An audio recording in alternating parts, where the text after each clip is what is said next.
One stop centre से बेटी को लेकर लौट रहे एक पिता के साथ जो हुआ उसने इंसानियत को झकझोर कर रख दिया है। नवाबगंज क्षेत्र में एक पिता अपनी पुत्री को वन स्टॉप सेंटर से लेकर वापस गांव आ रहा था। रास्ते में सेतल रोड पर रेलवे फाटक के पास अचानक एक दबंग युवक ने पीछे से बाइक में टक्कर मार दी। हादसे में पिता और पुत्री दोनों घायल हो गए। पीड़ित पिता का आरोप है कि जब उसने विरोध किया तो युवक गाली गलौज करने लगा, फिर उसकी पुत्री को जबरन बाइक पर बैठाकर फरार हो गया। एक बेबस पिता अपनी बेटी को बचाने के लिए चीखता रहा, लेकिन दबंगई के आगे उसकी मजबूरी हारती नजर आई। इस घटना ने एक बार फिर समाज के सामने बड़ा सवाल खड़ा कर दिया है। आखिर बेटियां कब सुरक्षित होंगी? क्या दबंगों के हौसले इतने बुलंद हो चुके हैं कि दिन दहाड़े किसी बेटी को उठा ले जाएं? मामले में पीड़ित ने पुलिस को तहरीर देकर बताया है सकुशल बरामदगी और आरोपी के खिलाफ कड़ी कार्रवाई की मांग की है। वहीं कोतवाल सहायक राजेश कुमार ने बताया कि तहरीर प्राप्त हो चुकी है और मामले की गंभीरता से जांच की जा रही है। युवती की बरामदगी और आरोपी की गिरफ्तारी के लिए पुलिस टीम लगाई गई है। जल्दी उचित कार्रवाई की जाएगी। याद रखिए, बेटियां किसी की कमजोरी नहीं, पूरे समाज की जिम्मेदारी होती है। जिस समाज में बेटी सुरक्षित नहीं होती वहाँ इंसानियत भी सुरक्षित नहीं रह सकती। अब देखना होगा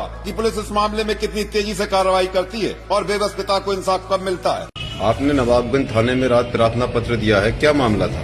अरे मैं अपनी पुत्री को बरेली वन स्टॉप से लेकर आ रहा था और तो मेरे लिए सेतल रोड पे पंखा पड़ता है।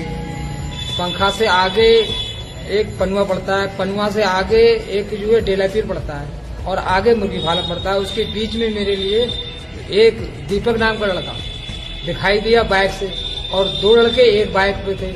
वो मुझे दिखाई, मैं उन्हें जानता नहीं हूँ कौन है। तो वो उन्होंने मेरी गाड़ी के पीछे, मेरी पुत्री भी बैठी थी और वो जो है मेरी गाड़ी के पीछे रफ्तार से गाड़ी चलाते हुए मुझे जो है धक्का पाई करते हुए आखिर को उन्होंने मेरी आगे बढ़ के उन्होंने मेरी गाड़ी पे जो है टक्कर मार दी। मैं गिर गया सर, मैं गिर गया और मेरी टांग गाड़ी के नीचे दब गई, जो चोटें भी आई हैं सर मेरे।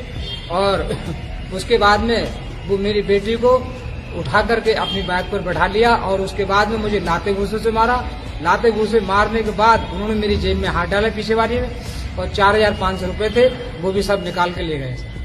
तो आपकी बेटी अभी तक नहीं मिली? अभी तक सही बरामदी नहीं हुई है और मैंने शाम जो है 15 तारीख को ही मैंने ये तहरीर दी थाना नवाबगंज में, कम से कम 11 बजे आता हूँ। अब आप क्या चाहते हैं? अब मैं चाहता हूँ कि मेरी पुत्री मुझे दिखाई दे कि है या नहीं है, या मर तो नहीं गई है सर। अगर मेरी पुत्री नहीं मिलती है मेरे लिए देखने को तो मैं सीधे कप्तान साहब के पास जाऊंगा और अपनी आराधना, अपनी फरियाद वहां रखूंगा।